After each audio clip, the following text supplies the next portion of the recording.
Hey everyone, and welcome to The Explainer. I'm absolutely thrilled to get into today's topic because, honestly, we're unpacking an absolutely crucial outlook for 2026. We are diving deep into some brilliant research and commentary by Najam Ahmed.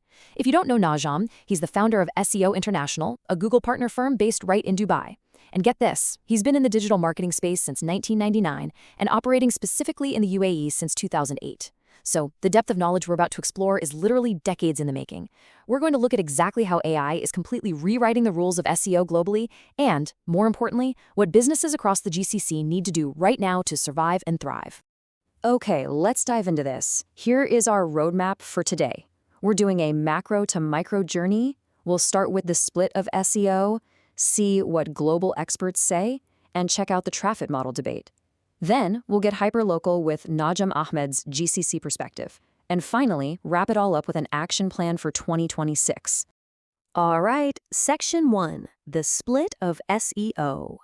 So this split right here is the core premise of Najam's article, and it brilliantly clears up this massive misconception that SEO is dead. It hasn't died at all, guys. It's just fundamentally split into two halves. On one hand, you have the old half of SEO. This is the stuff you probably already know. Technical structure, crawlability, topic clusters, on-page signals, and let me be clear, those haven't vanished. They are still the price of admission.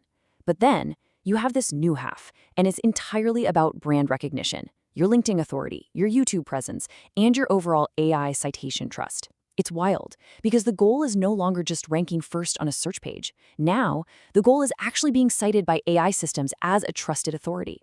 It's a real game changer. Moving on to Section 2. What global experts say. Let's do a rapid-fire tour of the top global minds. Just look at this quote from Mike King, the founder of iPullRank. He says, SEO is now retrieval optimization.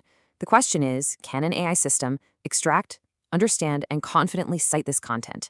It perfectly captures the shift. It's all about structuring information so that large language models can easily parse it. And an international SEO consultant, Aleyda Solis, echoes this perfectly too. She points out that generic content is basically worthless now because AI has totally commoditized it. What actually sets you apart is first-party expertise. Writing purely to hit a certain keyword density? Yeah, that's a strategy for a search model that is rapidly receding into the past. Now, you might be wondering, why does this matter so much? Well, check out this number from Adobe Research, 23%. Their data shows that AI-referred visitors have a 23% lower bounce rate than non-AI referrals. They also browse 12% more pages per visit. So the so what here is absolutely crucial. Getting cited by AI isn't just about vanity metrics. It's a highly effective, high-converting visibility play. These visitors are incredibly engaged.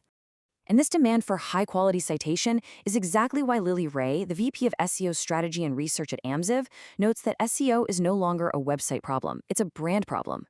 AI systems don't just scan your website in a vacuum anymore. They evaluate your authority, your trust, and your expertise across the entire web. Your mentions in industry publications, your YouTube channel, your LinkedIn presence, the whole shebang feeds into an AI system's decision on whether your brand is credible enough to surface as an answer. If you're sitting there wondering if the industry is actually taking this seriously, the answer is a resounding yes, 98%. According to a massive survey of over 9,000 marketing professionals by Neil Patel, investment in AI SEO just jumped by 98%. It was literally the largest growth sector in his entire study. Marketing budgets are actively, right now, moving away from just earning standard website clicks and toward positioning brand data to be cited by AI engines. Let's look at Section 3. The traffic model debate.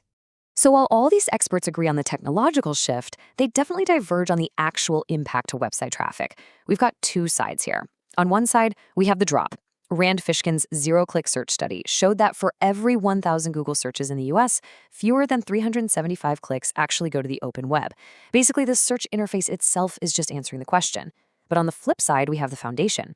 Google search advocate John Mueller cautions against chasing all these AI gimmicks, reminding us that Google's fundamental requirement for good original content that demonstrates genuine expertise hasn't changed at all. Now, as Najam synthesizes so well in his post, these two viewpoints don't actually contradict each other.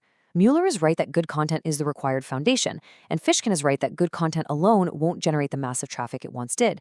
You really need both. Which naturally leads us to ask the big question. But what does this actually mean for businesses in Dubai, Abu Dhabi, and Riyadh? All this global theory is great, but how does this play out on the ground in the Middle East? That brings us to Section 4, Najam Ahmed's GCC perspective. Okay, this is where the insights become incredibly valuable. Frankly, it's the most important part of this whole explainer. As I mentioned, Najam brings 27 years of digital marketing experience, with 17 of those years operating and consulting specifically in the UAE and Saudi Arabia.